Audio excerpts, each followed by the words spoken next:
We still have our PJs on.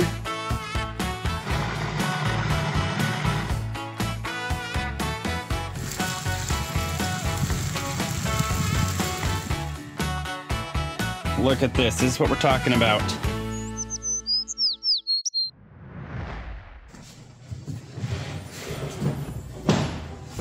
Hey, it's Josiah here from Sparrow Hill Farm. It's Christmas morning, and we're taking a step away from fancy and expensive prime rib for something that we think is better, our French pork rib roast. The juicy, clean flavor of true pastured pork combined with the smoky smoothness of the fat that you may have experienced before may convert you to a new tradition. Best part about this recipe is it is super easy. You can do it pretty much any grill or alter it slightly if you don't have a grill at all.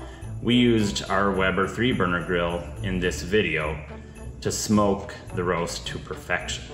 No need for fancy, expensive smokers, just a little creativity. We made the orange-based rub for this cut on the fly, and we think it turned out pretty well, thanks to Nettie's intuition. She did have me remove something that I had added to it, and I think it was probably for the better, that you will see a little later on. Remember, we're farmers and not chefs. We figure stuff out as we go, follow recipes sometimes, and more often than not, it turns out. 2 days ago, we took the roast from our freezers and thawed it.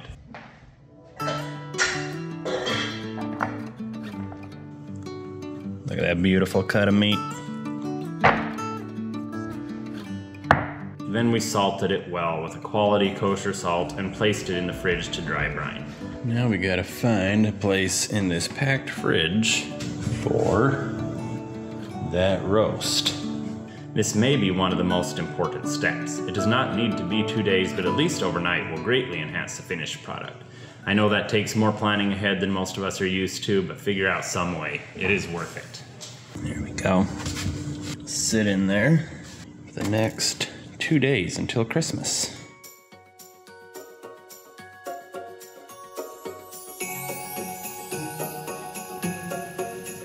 I don't know, is that enough garlic? I think so. Right in here. So, Nettie said that I should pull the onion out, and gave me some other ideas to make this paste. So we're gonna give it a shot. So instead, we're going to do an orange. So we have some sweetness and some citrus. I'm getting some direction from someone who knows a little bit more about good flavors than I do. 1/4 cup of brown sugar. And we're gonna give it, like 2 tablespoons of mustard. You're gonna blend this up, Eddie? Oh, did you touch it, honey? Okay, don't touch it anymore. It's really hot, okay? Keep going.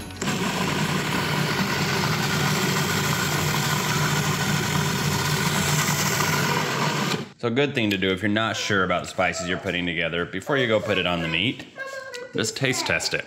I think we should add a little bit more brown sugar. Okay. The 1/4 cup of brown sugar is not enough. Half a teaspoon of fresh ground black pepper here. Does it pass the taste test this time? I think that'll be good. Once we have a little smoke, we'll be doing really good.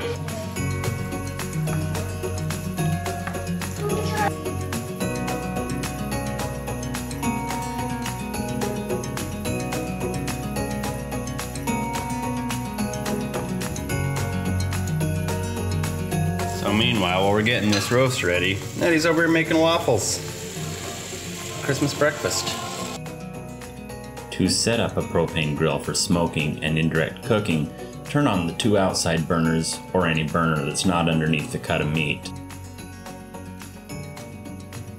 Roll pellets or wood chips of your choice in foil and poke some holes for the smoke to get out.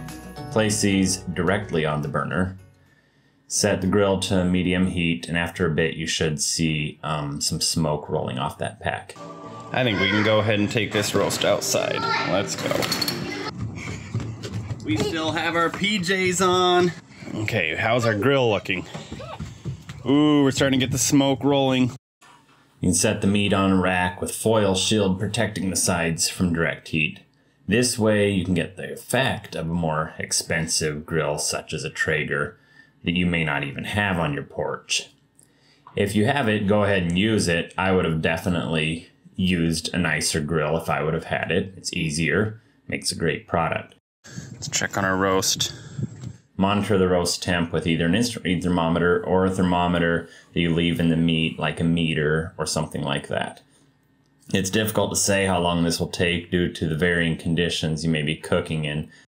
We wanted a nicer glaze than what that goofy rub was giving us, so we just diluted some leftover rub with maple syrup by about half. We spread this on the roast and then turned up the heat for the last, hour or so. Finish a nice glaze on it. It's a windy Christmas morning when we cooked this, and it took approximately 4 to 5 hours to reach 145 internal. Oh my, I think we're ready to pull off. We've got great caramelization of some of that glaze. Yeah, absolutely. I do not want this on any longer. Let's pull her off. There we go. Wow. That's it. Shut our grill down. It can rest for a while, so don't be afraid to get it done ahead of time and then just let it rest. Moment of truth. It's been resting here for actually a lot longer than it would have needed to be. About 2 hours, but like I said, the meal was late. Let's see what we have here. Whew.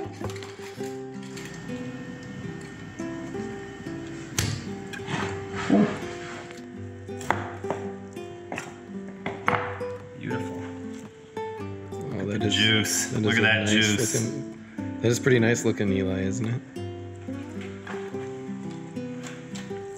I'm just gonna actually slice it just like this because there's a lot of people and not a lot of meat. So we're just gonna cut it.